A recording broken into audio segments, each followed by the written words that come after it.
They said he painted shadows that moved, that whispered, that remembered, but no one ever saw the man himself. Only the faint scent of turpentine in the air and the echo of a brush against canvas. Until one night, a girl named Ilara followed that sound through the rain and stepped into a place where darkness became art. The old alley smelled of rain and secrets. Elara had always been drawn to strange places, places that felt alive. At the end of the alley, she found a dimly lit door half buried in ivy. It shouldn't have been there, it wasn't there yesterday. She pushed it open. The scent of paint and candle wax filled her lungs. Hundreds of paintings hung on cracked walls, each one showing the same thing. A human figure, but instead of light, each was made of shadow. They weren't still. Their outlines rippled, moved, breathed. Beautiful, aren't they? A voice said behind her. Elara turned. An old man in a paint-stained coat stood holding a candle. His face was pale, his eyes hollow but gentle. "You painted these," she whispered. He smiled. "I don't paint people," he said. "I paint what remains after they're gone." Ilara frowned. "You mean their shadows?" He nodded slowly. "The world forgets faces, but shadows never forget their light." He led her to a blank canvas. "Every shadow waits to be remembered," he said. "Would you like to see how?" Elara nodded. He dipped his brush into black paint so dark it swallowed the candlelight. As his brush moved, the room grew colder. A whisper rose, a voice faint and trembling.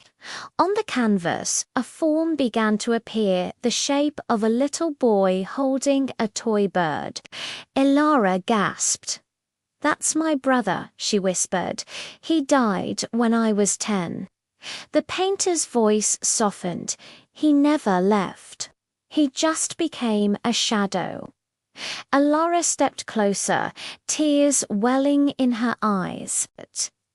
The boy's shadow turned its head toward her, smiled faintly. The candle flickered. "Can I speak to him?" she asked. The man lowered his brush. "You can listen. Shadows speak only in silence."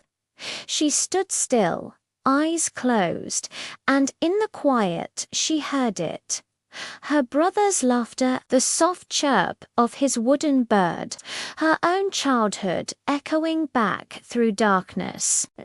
For the first time in years, she felt peace and grief perfectly balanced, like light and shade. When she opened her eyes, the painting was complete. But the boy's figure was fading, dissolving into the canvas. "Why is he disappearing?" she cried. The man smiled sadly.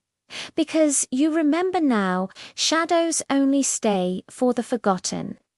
Elara turned to thank him, but the painter was gone. Only his brush remained, dipped in black paint, resting on the table, and on the wall behind it, a new painting. Her own silhouette, eyes closed, standing before a fading boy.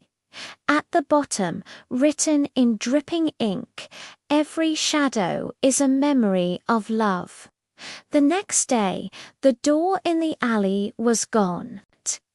No one believed her story, but sometimes at night, Elara could still hear the faint sound of a brush moving through silence. Some say if you lose someone and stand under a streetlight at midnight, you'll see the painter's shadow moving beside your own, quietly capturing what your heart still remembers. Because shadows never truly die. They just wait for someone to look their way.